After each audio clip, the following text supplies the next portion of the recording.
नमस्कार, मी किरण पुरंदरे. आपण पेठेझरी गावात आहोत. आमच्याबरोबर रूपचंद भलावी आहेत, आमचे शेजारी. सौ पुरंदरे आहेत आणि चंद्रकला ताई पण इथे आहेत. आणि रूपचंदनी, चंद्रकलानी आणि आम्ही सगळ्यांनी मिळून मागे एक झाड लावलं होतं लिंबाचं. आणि त्याला किती लिंब आली आहेत ते फक्त तुम्ही बघा. ही सुंदर रसरशीत लिंब या झाडाला आली आहेत.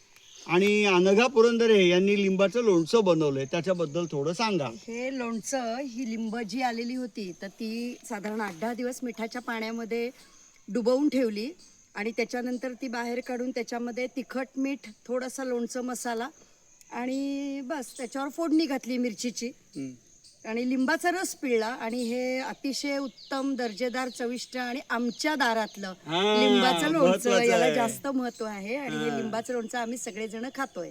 आणि रूपचंद भाऊंनी या झाडाला आधार लावला, कारण ते झाड झुकलं होतं ना. रूपचंद, काय झालं होतं?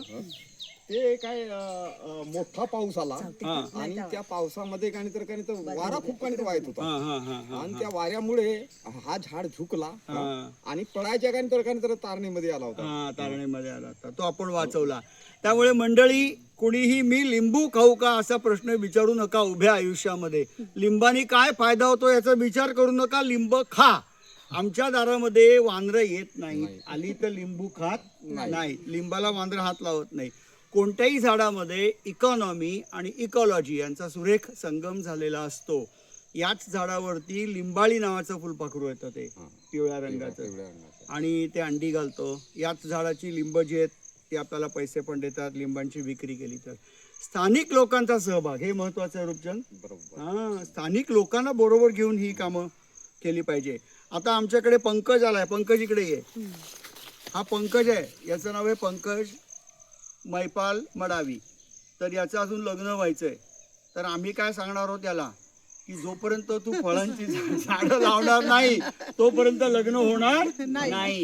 पूर्वी काय करायचे की यांनी अमुक अमुक वाघ मारला का आणि हा करकोचा पकडला का तरच त्याची लग्नाच्या बाजारामध्ये किंमत वाढेल. तर तसं नाही. आता आपणच प्रथा बदलायला पाहिजे. आणि आपण काय ठरवायचं की पंकजनी जर का 10 झाडं फळांची लावली तरच त्याचं लग्न आम्ही करून देणार आहोत. उद्या आपला 80वा स्वातंत्र्य दिन आपण साजरा करतोय.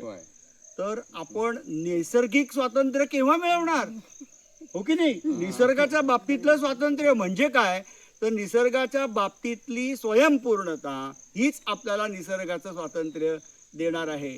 तुम्ही सगळेजण इथे आलात त्याबद्दल सगळ्यांचे धन्यवाद. आणि आता आपण हा कार्यक्रम संपला असं जाहीर करू. ही लिंब परत एकदा बघा. आणि जर का तुमच्या या लिंबांकडे बघून तुमच्या तोंडाला पाणी सुटलं नाही तर तुम्ही निसर्गप्रेमी नाही. पंढरीनाथ महाराज की जय.